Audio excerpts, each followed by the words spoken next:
Yo les frérots, yo les sistas, j'espère que vous allez bien. Aujourd'hui sur cette vidéo, on va parler de Thor 4, Thor Love and Thunder. Est-ce que j'ai aimé? Est-ce que j'ai pas aimé? Déjà je vais vous montrer en mode petit vlog, j'ai chopé 2-3 petites réactions aussi pour parler du film. Comme ça, voilà. Hein. Et ensuite on passera sur mon analyse. En mode première partie bien sûr, no spoiler.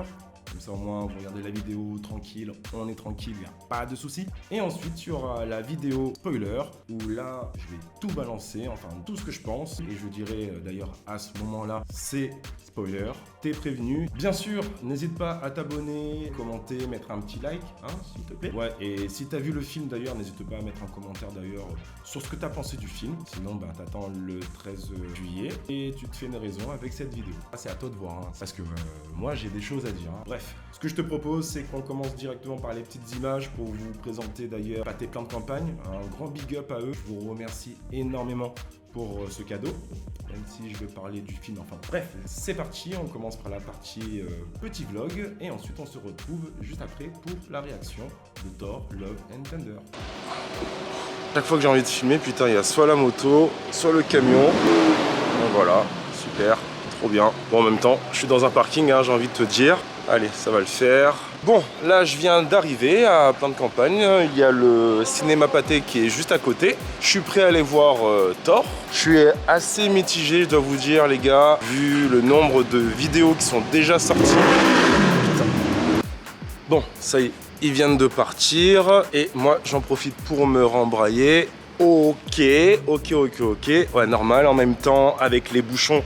J'ai envie de te dire que c'était assez chiant, mais là ça y est, je suis arrivé comme je voulais. Je me suis calé au parking, le parking du Pâté, hein, du cinéma Pâté, Plein de Campagne. Merci, big up à eux, franchement merci beaucoup de m'avoir invité pour voir l'avant-première de Thor Love and Thunder. Et voilà. Et on va arriver bientôt au Pâté, au Pâté. Et pas le pâté de campagne.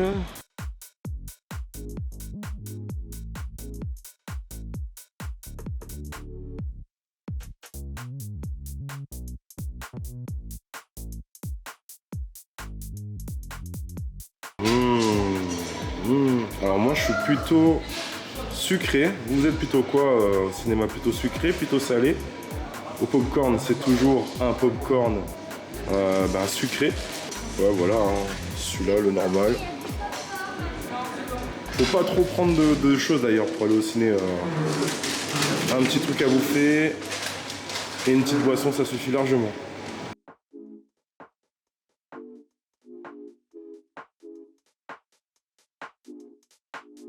Alors, c'est parti, on va rentrer dans cette nouveauté vintage. Wow! Wow!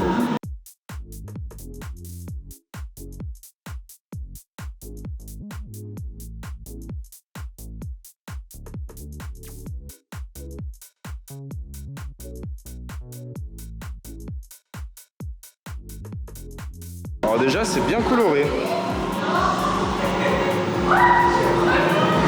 C'est bien coloré je trouve. Ici pour faire des vidéos YouTube c'est trop bien. Salut tout le monde. C'est pas mal ce coin hein. Vous êtes en train de le tester c'est ça? Ok. Vous avez commencé par quoi? Ok. Qui a gagné? Moi. Ah, forcément. Bah moi je vais faire une petite visite, là je vais regarder un peu. En tout cas c'est super coloré, c'est super beau hein, je trouve. Hein. Ah ouais, franchement chapeau. À tout à l'heure. Bon les gars, franchement le pâté me régale. On va vous faire une petite partie, je vais tester ça, on va voir ce que ça va donner. Je vais faire une partie de moto, bon, on va voir. Let's go. Ouais, remettre sa photo c'est énorme.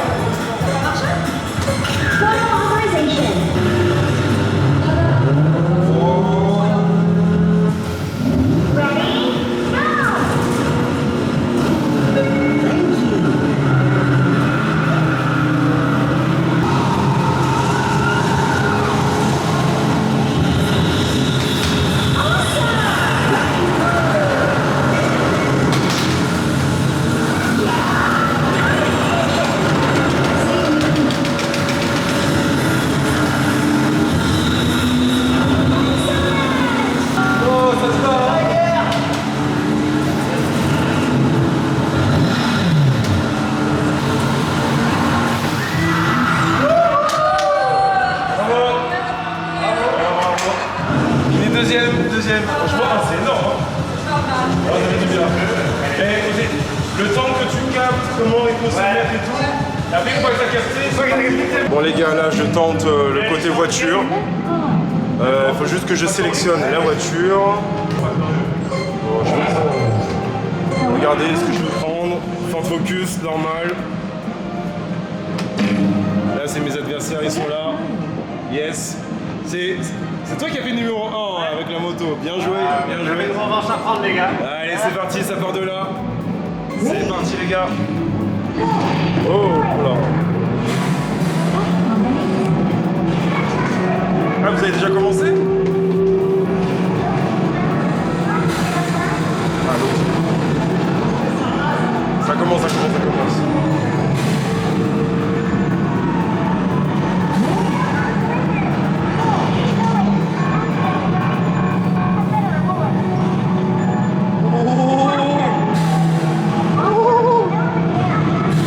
Bon, je vais arrêter avec la caméra tout à l'heure. Bon bah les gars, c'est une dinguerie hein. On m'avait dit en plus qu'il y avait l'option 4DX. T'as le siège qui bouge, franchement t'es dedans. T'es comme dans un film, dinguerie. Et je pense que je vais tester tous les jeux comme ça, on va voir ce que ça va donner.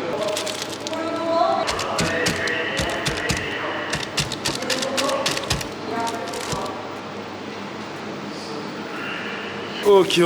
Bon, là je vais me diriger... Salut. Je vais me diriger directement vers la salle. Voilà, là je suis sur l'escalator. Je vais sortir mon ticket. Pouh, ça m'a bien chauffé en tout cas. Là, je brille comme Jaja. Mais ça m'a bien chauffé pour le film. Même si j'ai encore ces petits doutes. Après voilà, c'est un film, c'est un divertissement. Donc bon, il faut y aller. Et ben je crois, hein, j'ai envie de te dire. Tac, comme ça au moins tu passes à la caméra. Au moins regardez, c'est fait, c'est validé. C'est la KDX. KDX, c'est parti. Merci beaucoup. Bonne soirée. Yes, merci à toi. KDX au fond à droite, donc du coup je me dirige tranquillou.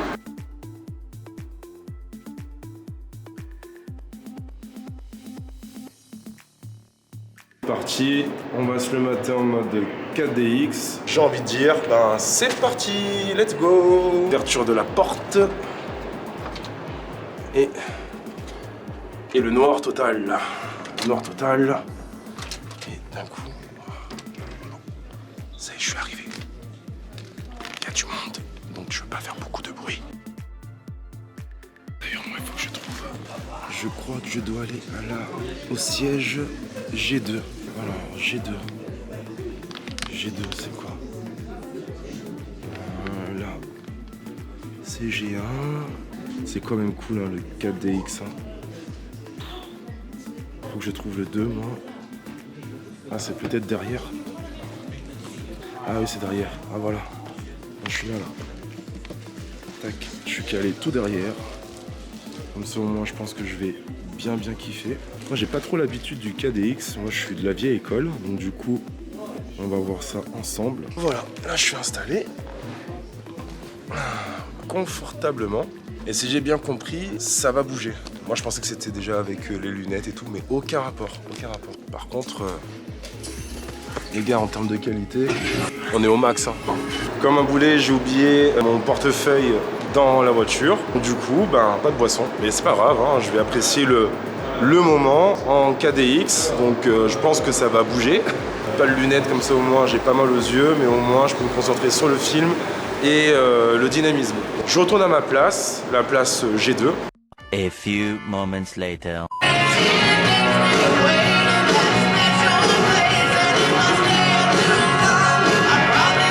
Bon, ça va, les gens sont bien éduqués. Ils attendent la deuxième scène post-crédit du film Thor Love and Thunder. Donc du coup, ça va, il y a des bons gens quand même au pâté plan de campagne. Est-ce que tu peux juste te présenter pour commencer, s'il te plaît? Je m'appelle Albin Joris. Ok, Joris, ben enchanté. Dis-moi, on vient de voir, donc on vient de partager une expérience. Hein. Ouais. On vient de voir Thor, Love and Thunder. Déjà, ton ressenti à chaud là? Mon ressenti à chaud, c'est que le film, effectivement, je l'ai apprécié. Il s'est passé un petit peu ce que je m'attendais, parce que j'ai lu des comics, tout ça, donc je m'attendais un peu à tout ce qui se passait. Et la suite peut être intéressante, donc j'ai hâte de voir la suite. Peut-être un Thor 5. Ok. Donc selon toi, il y a quand même entre le comics et le MCU, quand tu as vu ce film, tu as eu quand même des points qui se sont Oui. rapprochés? Ouais, il y a beaucoup de points qui se rapprochent. Il y a quelques trucs qui se décrochent un petit peu, comme l'apparence de Gore. L'apparence de Gore est censée être un peu différente, mais ça colle un petit peu quand même, donc ça fait sympa. C'est pas choquant. Ok. Alors, d'une échelle de 1 à 10, tu peux donner une note à ce film? Oh, ce film... À chaud, hein, bien sûr. À chaud, je mettrais un petit 7. Après, ça peut s'améliorer si je le vois une deuxième fois, avec revoir d'autres petits détails, parce qu'il y a des détails intéressants. Qu'est-ce que tu trouves de positif dans le film? Là, prends 2-3 petites minutes et...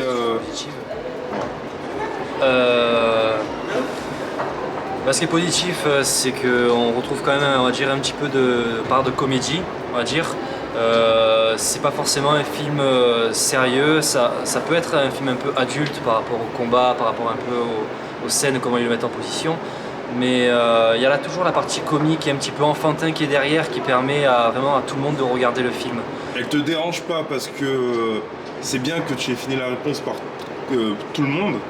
Parce que quand tu vas un peu cibler de niche les fans du MCU ou de Marvel, Ouais. on entend souvent que l'humour a dégradé un peu et que là, moi pour le coup, déjà à chaud, j'ai vu qu'il y a beaucoup d'humour.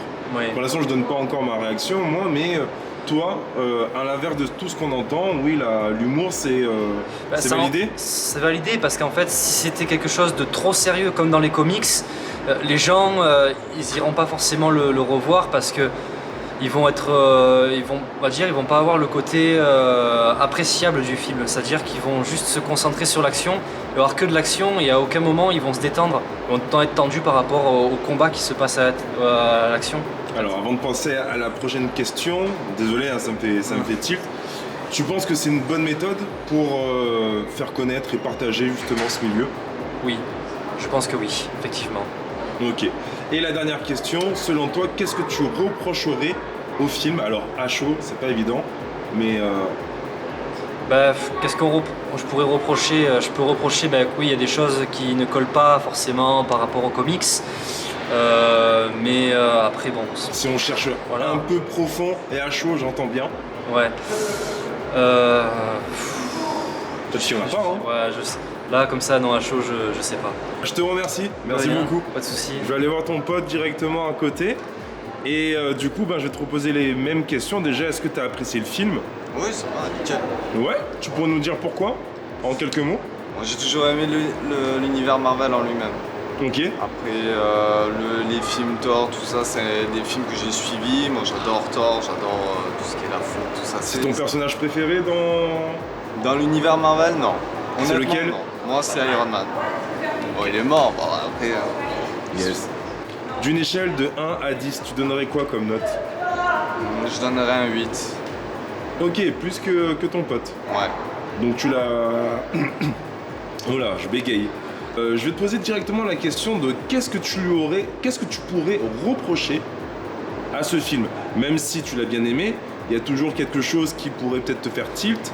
Et est-ce que lors du film, ça t'a fait tilt? Ouais, ça m'a fait cheat. Comme il a dit justement mon collègue, ce qui me fait cheat, c'est qu'il y a très peu de concordance, il y a des choses que je comprends pas. Déjà dans le sens pourquoi là on va mélanger du coup l'univers grec. La Grèce antique avec l'univers asgardien, enfin les vikings, tout ça. J'ai pas trop compris ça et c'est un truc que je reproche au film. Tu as vu, hein, chez nous on est bien éduqués. On a attendu les 2 scènes post-crédit, il y avait pas mal de monde. Hein. Ah bien sûr. Yes. Et c'est ça qu'on reconnaît un fan de Marvel.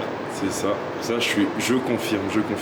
Bon, avant de retourner à la maison et de parler un peu Marvel, parler un peu de Thor, un gros big up au Pâté Plan de Campagne pour l'accueil. Vous m'avez vraiment régalé. Et je veux repasser aussi pour retester le stand Retro Gaming. Et bien sûr, je pense que pour les films, ça y est, j'ai trouvé ma maison. Je vais venir ici et comme ça sera beaucoup plus facile pour vous faire partager l'actualité cinéma. Allez, on se retrouve directement à la maison. Bon, du coup, voilà. Moi déjà là je l'ai vu donc hier, donc du coup je tourne cette vidéo forcément aujourd'hui. Quel pléonasme, ça veut absolument rien dire. Du coup comment je pourrais te dire ça? Ok, déjà je transpire. Si on enlevait la transpi, ça c'est cool. Hein, qu'est-ce que t'en penses mon frérot? Bon, là, je suis revenu à la maison, comme tu peux le voir. Déjà, je te le dis, j'ai pas tourné directement. Là, on est un jour plus tard. Comme ça, au moins, il n'y a pas de lézard. Je te dis pas, ouais, j'ai tourné directement ça, à chaud, à chaud. Je peux te dire que à chaud, je suis allé dans mon lit. Non, j'ai fait un petit live d'ailleurs. Merci, dédicace à Deviant, qui m'a permis de bien dormir. Parce que là, je pense que j'aurais dormi avec des réflexions, de grosses réflexions. Il faut dire ce qui est. Je t'explique directement. J'aime Marvel, j'aime le MCU, j'aime les films. Ça, c'est déjà cool. Mais maintenant, je vais parler du film. Est-ce que ça va être cool aussi? Je pense pas. Non, je pense pas que ça va être cool. Enfin, si. Enfin, bref, j'en sais rien en fait. C'est tout simplement mon ressenti. Donc, du coup. Mais en tout cas, je vais pas être le gars qui va te dire n'allez pas voir ce film, vu qu'un avis, c'est subjectif. Allez voir ce film, mais. Si je dois parler de ce film, je dirais que je suis pas du tout convaincu. N'oublions pas Thor Ragnarok, qu'on aime ou qu'on n'aime pas. Il y avait déjà ce questionnement sur l'humour Marvel. Pour moi, personnellement, l'humour était bien dosé. Pour moi et uniquement moi, le film, j'ai vraiment aimé, j'ai passé un bon moment. Et justement, je me suis dit, là, c'est la limite entre un film Marvel et proposer de l'humour à l'intérieur. Thor Love and Thunder, réalisé par Taika Waititi, a tout simplement dépassé ce maximum. Moi, là, franchement, c'est chaud.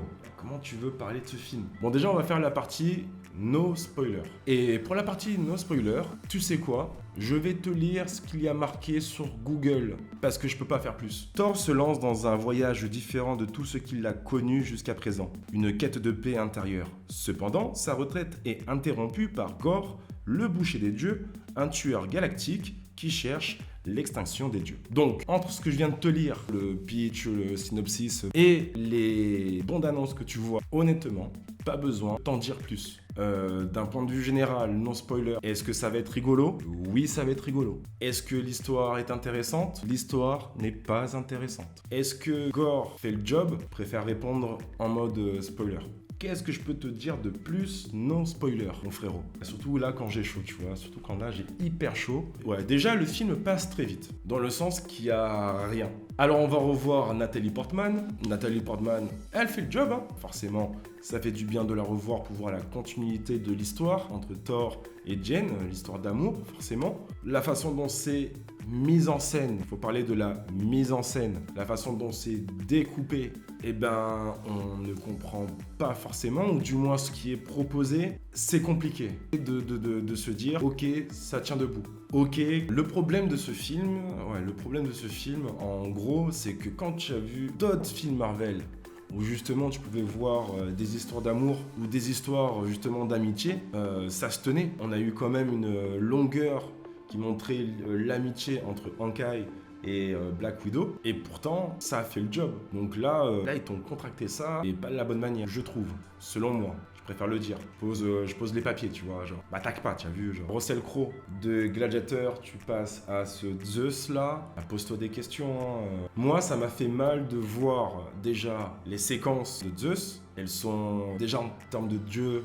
Zeus, on s'attend pas à ce type de bout en train. Ensuite, ce qu'on lui donne dans le film, franchement, je pense qu'il va y avoir pas mal de mèmes sur Russell Crowe. Hein. Tu verras quand tu verras le film. Hein.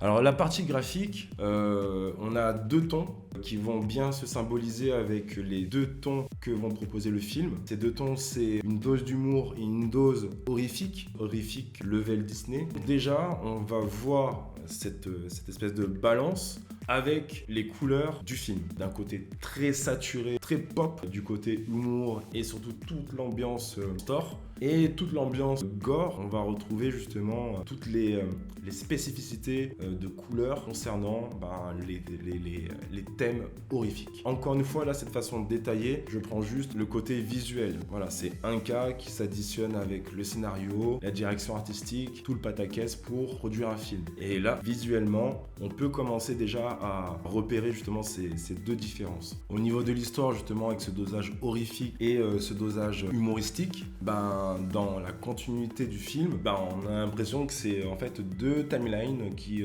sont parallèles et qui ne vont jamais se toucher pour arriver à la chute du film.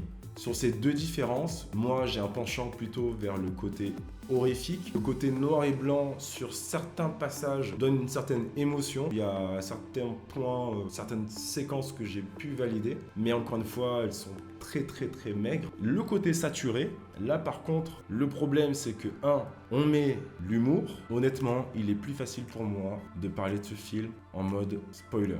Je sais pas si tu as compris ce que j'ai essayé de te dire en façon non spoiler. Tu as déjà compris mon ressenti. Je t'invite à aller voir ce film, me dire ce que tu en penses, mettre un petit pouce, un commentaire et on se revoit peut-être après. Bon, partie spoiler. Ok, c'est là où on va envoyer les balles. Non, parce que là, faut arrêter de déconner. C'est pas parce qu'on est dans un film Marvel, fantasy, super héroïque que nous, passionnés de Marvel Comics, on doit se taper ce genre de film. Ça vient du cœur. Déjà, l'histoire, elle est bâclée. Quand tu connais l'histoire de Gore, et que tu vois que le film commence par 2% de l'histoire de Gore, tu peux rien, c'est comme ça. Merci, au revoir pour ceux qui sont passionnés. Par contre, pour le grand public, peut-être que ça fait son effet de commencer un film comme ça, surtout en commençant avec Christian Bale, son background et tout ce qu'on sait de lui. Forcément, pour le grand public, Gore est le boucher des dieux. On voit deux dieux mourir. Le premier, en plus, il meurt assez rapidement et c'est là où justement Gore devient le fameux Gore en mode MCU. Et le deuxième, on le voit même pas. Déjà la scène, c'est une scène sombre avec les petits. Au début, je pensais même que c'était un acolyte de Gore. Il est censé le décapiter, mais on ne voit pas son corps. On voit juste cette action-là. C'est tellement sombre qu'on ne voit même pas le corps. On voit juste la tête. J'ai même l'impression que la tête, elle bouge encore. La scène peut paraître horrifique. C'est horrifique version Disney. Concernant Thor, mon frérot, il est temps de te ressaisir. Je t'envoie mon numéro, tu t'abonnes même à ma chaîne, tu viens, on prend un café et on discute sérieusement. Oh, tu es Thor. Je vais pas dire que je suis le spécialiste de Thor en termes de lecture Marvel, mais de mon petit background, j'ai pu avoir une certaine connaissance sur Thor, que ça soit en mode série, même série à l'ancienne, que ça soit en comics, dans le cadre de films du MCU. J'ai pu même discuter sur Thor pour comprendre que Thor, c'est un gars qui rigole pas. Or là, c'est un gars qui rigole pas. C'est vrai qu'il rigole pas trop, mais qui te fait rigoler en fait. Dans les exemples de qu'est-ce qu'un rigolo, je t'invite à aller voir ce Thor. Je l'ai vu en 4DX, heureusement, histoire d'animer un peu la situation. Je l'aurais vu en normal, ça aurait fait tilt. Déjà, je te conseille que si tu vas voir le film, va voir le film en 4DX. Ça va coûter un peu plus cher, mais au moins, ça va rendre l'expérience cinéma un peu plus attractive par rapport au film en lui-même. Parce que le film n'apporte rien sur la continuité ou voire même l'envie de voir après. Et je serais même étonné de voir ce que pense le grand public. Tu l'as vu sur les images de tout à l'heure, 2 réactions à chaud, et j'ai quand même eu du positif. Ça me fait poser quand même quelques questions. En plus, la petite histoire, quand j'arrive au cinéma, la responsable du cinéma, on discute un peu ensemble. Elle m'annonce déjà que les derniers retours de ce film en Asie, j'ai pas le temps de vérifier, mais sont très mauvais. En termes de critique, bien sûr, pas en termes de business, c'est 2 choses différentes. Attention, je ne dis pas de ne pas aller voir le film, je dis tout simplement que moi, ayant vu ce film, je ne retiens que l'expérience cinéma du fait que on ait pu m'inviter, donc que j'ai pu participer justement à l'inauguration ou du moins au test de la zone rétro gaming, de voir le cinéma, tout ça comme ça, de pouvoir discuter avec les gens, de tester d'ailleurs le 4DX pour la première fois. Mais après, comme je disais avec mon pote serial vlogger, sur la partie plat de résistance, on n'y est pas du tout. T'as beau apprécier un beau restaurant, l'entrée, le dessert, etc.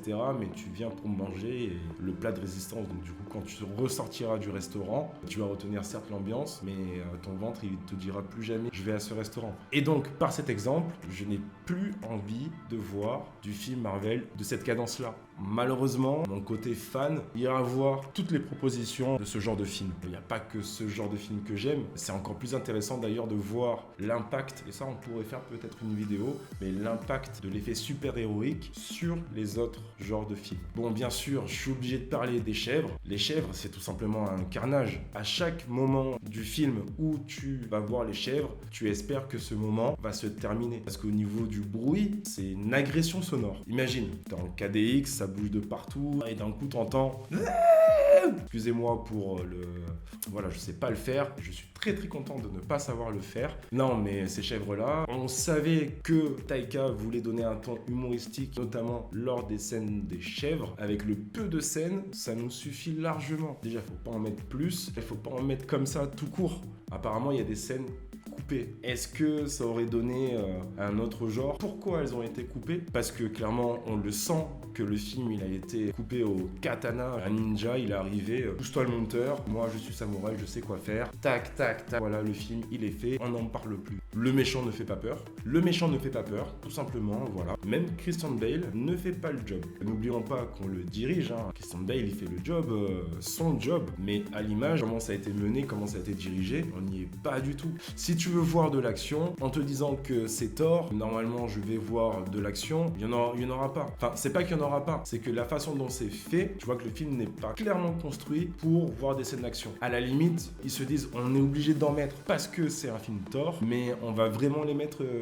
tranquille, hein, tu vois. D'où la hache, elle tombe jaloux comme ça, elle a cru que le film c'était un gars et une fille. Tu vois la hache, en tout cas ça fait du bien de sortir ça parce que non, toi, Thor, pourquoi? Je sais même pas si ce film, s'il y a des indices importants pour comprendre justement la continuité des plans, des phases, de l'évolution du MCU, là je les ai pas vus, je les ai pas compris. Alors j'imagine qu'il y a des youtubeurs qui vont pouvoir décortiquer ce film largement mieux que moi. Petit youtubeur que je suis, mais en tant que passionné, au final j'ai essayé de me concentrer sur l'ensemble en me disant est-ce que je peux voir quelque chose, est-ce que j'ai remarqué quelque chose qui va me servir, puisque là ça sert à rien de poursuivre l'histoire. Niveau mort de Gore, il aurait pu faire ce choix beaucoup plus facilement concernant sa mort d'ailleurs. La mort de Gore, elle est rapide et elle va être oubliée, c'est ça qui est dommage quand tu sais qui est Gore. Alors ok, il n'y a pas énormément d'histoire de Gore, mais l'histoire de Gore et de ce que l'on en sait et de ce qu'on sait de cette histoire, tu t'attends à voir quelque chose vraiment intéressant. Mais en même temps, je pense que ça c'est... Et dites-moi qu'est-ce que vous en pensez. C'est un problème aussi sur les films Thor. Dans le Thor Ragnarok, la mort de sa sœur ne va pas forcément servir dans la continuité. C'est du coup bien focalisé sur l'histoire de Thor. Mais il me semble que sur Iron Man, il y a toujours eu des connexions qui ont servi au MCU. Pareil pour le Captain America avec Civil War. Là, pour le coup, tous les méchants ne servent à rien et Gore va vraiment servir à rien. Bref, encore une fois là, c'est des réactions que je suis en train de balancer à semi-chaud et il n'y a rien qui est préparé. Mais vraiment là, je voulais vraiment donner mon avis, faire comprendre en tout cas à travers ce film. J'ai envie de dire le terme foutage de gueule, mais j'ai pas envie d'être grossier. Mais dans l'idée, c'est vraiment ça. J'espère qu'il y a des gens qui vont kiffer le film. Je les invite vraiment à aller voir le film et à kiffer, à donner leur avis d'ailleurs sur le comment du pourquoi au niveau du kiff. Et d'ailleurs, j'aimerais vraiment parler à des personnes qui ont kiffé le film. Je pense que ça m'aiderait à essayer de comprendre ou essayer de digérer un peu ce que j'ai vu. Zeus. Alors Zeus, il meurt, et la façon dont il meurt, en un coup d'éclair, il se reprend l'éclair que Thor arrive à récupérer. Et en plus de ça, il meurt pas. Wow, on attend la scène post-crédit. J'ai vu ces scènes post-crédit. Encore une fois, elles n'amènent rien. Oui, il y a Hercule qui va arriver. Ok, super. En fait, on s'en fout. À part certaines parties du costume, tu vas retrouver forcément des ressemblances avec le comics. Mais en termes de casting, déjà on n'y est pas du tout. Et encore, vu le peu de secondes où on voit ce gars, faudrait que je check un peu pour voir un peu la tête qu'il a. Bref, je veux pas casser un film en aucun cas, parce que n'oublions pas qu'il y a une équipe derrière, il y a du boulot derrière. Mais bon, force est de reconnaître que le sucre, la chute, comme on dit en art, elle n'y est pas du tout quoi. Thor devient papa, Thor reviendra. Alors est-ce qu'il va revenir en mode Thor 5 ou est-ce que Thor va revenir dans des films ou séries? À voir, à voir. Mais en tout cas, s'il doit revenir, je pense qu'on va le voir avec justement la petite fille de Thor qu'il a pu récupérer. De Gore, pardon, qu'il a pu récupérer. Ça amène déjà des scènes nani nana, la petite fille qui pleure, nani nana, et Thor qui fait le papa. Ça annonce encore une dose d'humour. Je pense que je vais arrêter de parler de ce film. En tout cas, je vous invite quand même à aller voir ce film parce qu'il faut aller déjà au cinéma. N'oublions pas que c'est une expérience collective. Il y a tout un pataquès. Ça ne va pas m'enlever l'amour de Marvel ou du MCU. J'irai voir les prochains films. Mais voilà, je suis vraiment déçu. Comme les supporters de l'OM, tu vois, ils seront toujours présents à mon avis. À chaque match, il y a eu pas mal de déceptions et ça allait de déception en déception. Mais pourtant, toujours fidèle. Je serai toujours fidèle au poste. Je vous souhaite une bonne soirée, une bonne journée, un bon petit café. Bref, je sais pas à quel moment tu vas regarder cette vidéo. Des petits likes, commentaires, abonnez-vous, faites ce que vous voulez. En tout cas, j'espère que vous avez apprécié cette vidéo. À la prochaine. Ciao!